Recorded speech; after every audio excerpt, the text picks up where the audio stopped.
Here's an interesting question. I don't want to get ahead of ourselves, but when it comes to a potential first-round playoff matchup for the Broncos, who would you prefer? Interesting question. So here would be your playoff matchups up to the moment. Okay. Kansas City would have the bye. The bye. Yeah. It would be Broncos at Buffalo. Yeah. Poor Zach Bye. Who would he root for? Chargers would be at Pittsburgh. Baltimore would be at Houston.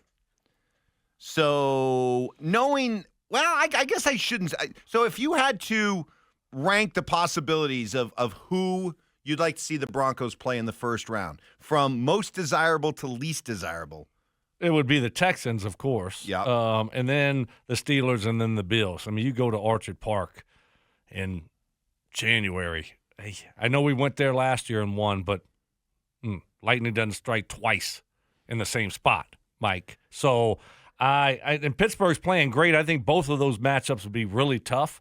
But I would still rather face Russell Wilson than Josh Allen. You ready for this? I would go Houston, number 1 choice. Pittsburgh, number 2. Kansas City, number 3. I would love to get a crack at Kansas City in the playoffs. I'm assuming they get to bye. That's what I was assuming. I know. But if you want to throw them in there, you didn't. All right, well, let me put them in there now. Okay. All right, so now let's say Kansas City's in this mix. So where does Kansas City fit among teams you would like to play? I'd rather play Kansas City more so than Pittsburgh. Wow. So we go Houston, in Pittsburgh, then Kansas City? Yes. Then Pittsburgh, then Buffalo. I just think going to those places are more difficult. Than going Arrowhead. Yeah. Yeah, Pittsburgh, steel towers, waving those damn towels. Yeah. Those yellow things. Plus, you got to deal with their best offensive player, Chris Boswell. The Boswell. Russ is balling, man. Hey, do we have Merrilat today? Is he showing up today? I'm sure he is. I'm sure he's got the jersey on. But anyway. Balling, really, 130 yards passing. They're their best offensive player. That's all he threw for? I just saw that. I mean, I saw a few of the plays. He made some nice plays. A couple nice plays. Okay. All right. Chris Boswell's their best offensive player. He is, and he's really good. But he's got to kind of set some kind of record for kickers. Oh, really? For scoring. I didn't know that. I mean, he's been great for, it feels like, a decade now. And that's not an easy place to kick.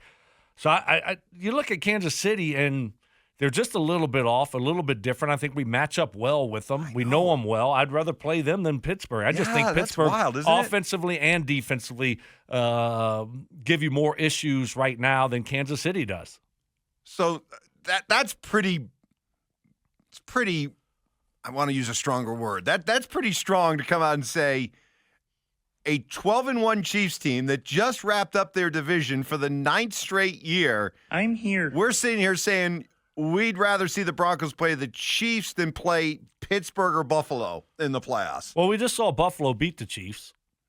And Pittsburgh's 10-3. It's not like they're an 8-win team. I mean, they're playing really good football. I mean, they just throttled the Browns. We saw the Browns last week. Jameis put up 14 points. That was it. We'll learn a lot more about Pittsburgh here. The JV part of their schedule is over. Well, damn, Mike, the whole season's almost over. Got 4 games left. Okay, That's it. well, here are your next 3. Okay. At Philadelphia, All at right. Baltimore, home against Kansas City on Christmas Day. So I guess. Oh, that'd be a good one. Yeah, so we're going to learn a lot more about Pittsburgh over these next 3 games. Sure. Okay. But Pittsburgh's not going anywhere. They could easily be 10-6 here in the next 3 weeks. I know that, and I know what you're saying. That's a tough stretch, right? But I'm just telling you, even if they do, say they lose 3 out of their last 4, they sneak into the playoffs. I don't know if they win their division or not. That team is tough. Mike, they got a great, and I get it. Mike Tomlin hadn't won to play. They're not worried about that. No, that team that you get in January, they got the style of and they have a style of football that they can play when it's cold, when it's snowy, bad weather. They play really good defense. They run the ball really well, and just have Russell throw a few moon balls up there, get a couple pass interference. Maybe George Pickens makes a one-handed catch. Pickens didn't play yesterday, and you could see the difference. The moon balls were not as effective. All of a sudden. When you don't have a receiver making, stupid Lynn catches. Swan catches every week. Exactly. All of a sudden, he's not the same kind of quarterback. So, yeah. So that's how we're talking. So are you telling me that Buffalo, in losing 44-42, was more impressive in a loss than Kansas City was in winning to go 12-1? No doubt about it. Yeah. I mean, Josh Allen making plays. I'm watching that game, and I'm just thinking, oh, man, remember when they had Stephon Diggs? Remember when they had Diggs? And it was all about Diggs. And now he's got all these different guys that they're finding ways to spread the ball around a little bit more and still have a ton of success. A ton of success without the drama. Without the drama. Without the diva. I guarantee you there's a lot of bills, and this is what a lot of fans do. How can we can't trade Diggs? We can't get rid of Diggs? What are we going to do? Sometimes you have to. What is it, addition by subtraction? Yep. And that's what you're seeing there at Buffalo. They battled. That was a good football game. But they all of a sudden you get to a point where you're playing playoff football in Buffalo in January. It's tough to go in there and win. Jay Glazer on the Fox pregame show yesterday for all their NFL coverage was talking about Sean Payton and Bo Nix. Here's the thing with Bo Nix. He loved him going all the way back in March in his personal workout. And Sean, we all know Sean's crazy, right? We work with him. He comes up with this crazy idea 2 days before the draft. He says, I'm going to fly to where Bo Nix is. And when he gets drafted, I'm going to knock on his door and personally tell him that we're drafting him. Like we talked Sean out of that, but that's how much he loved this dude. He was like, I want everybody to know he was always my guy. And that was, listen, if he'd have picked first in the draft, Denver and Sean Payton, he would have still would have gone with him. Absolutely. Yep. Okay, we'll go with that for now. Yeah, Kurt Menefee not exactly agreeing with that one. Do you? What do you guys think? Had Sean had the first pick of all the quarterbacks, who would he have taken? Mark? Well, I don't think you can answer that in that they didn't study. They really didn't pay a lot of attention to Caleb Williams.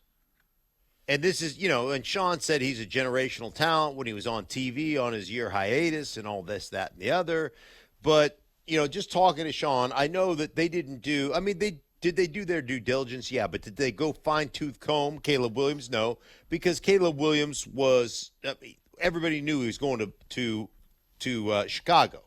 So it's hard for me to answer that question. Now, with the remaining guys, Jaden Daniels and McCarthy and Penix and all that, 100% I can tell you right here, having talked to Sean, 100%, without question, he would have taken Bo Nix over every one of those guys.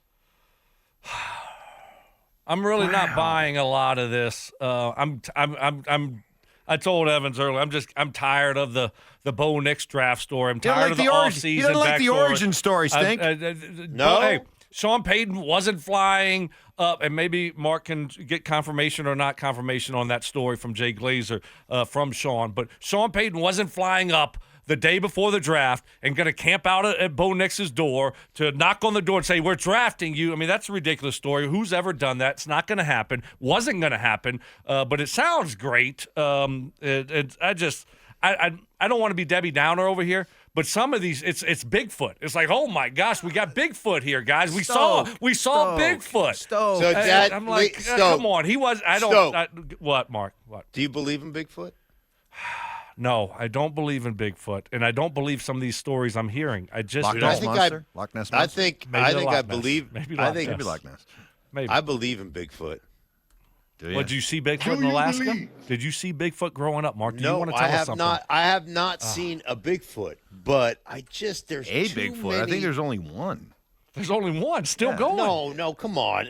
There's How more can than there one. There's been Bigfoot. more than one Bigfoot? Yeah, they're all over the place. Well, Really? they're not a ton of them, Wow. but they're all I'll over be the honest. place. This is the first time I've ever heard somebody suggest there's more than one Bigfoot. Yeah, well, they of can't course just there's be more one. than one Bigfoot. What do you mean? Yes. How I've do you- never. You don't just you think the one Bigfoot goes it? from China and he gets a Swims one-way across the ticket over to Pacific? Right, he gets a ticket. He's like, swims? Disguises himself. Oh, I'm just in a Chewbacca suit. Why do you It's have to not come me, from the China? Bigfoot. Why couldn't he have just been here The whole time, just here. Yeah. I mean, people see big feet from all over the Big place. feet. Big Big feet. feet. Come on. There's Hey, sightings all over the footy. place. Mark, right? I'm not There must be buying. more than I'm one. not buying that he would have drafted Bo first overall. It's easy to say when. It's easy I'm to not say. saying he would have drafted Bo first overall. No, even but with over Caleb. But I'm just saying. This is what I'm telling you. Maybe Okay. that's the story now, okay? Because you're drafting 12th. And you had no shot at those other guys. And so you want to pump up your guy that you drafted. Yeah. You want to show him love. So, of course, those are the things you're going to say. But if you're picking second, I'm not buying that. Sorry. See, I don't understand why you're so down on the origin story. Because if he turns out to be the guy, then all that stuff that went into picking him will be the stuff of legend, right? The 6th quarterback taken in the draft, the backpack, the sending him all the plays the night before. I mean, this is the stuff of legend. This is the origin story. Let me guess, Right. you probably like all the sequels. You prefer a good sequel over a good origin. Give me a good. We need more origin stories. And you want Stoke, don't be down on the origin story. It's a great story. It's like finding a Yeti. Like, I mean, it's like a Bigfoot, a Yeti. Right. It's right. You got, like, I'm telling you, just talking to Sean, there's no question that Bo would have been, and I don't know about Caleb. Right. But I got you. Over the other quarterbacks. I just think the story is growing, and it is like Bigfoot. Next thing you know, So you think it's too premature? Like it's almost like you're not- running the risk of jinxing this thing?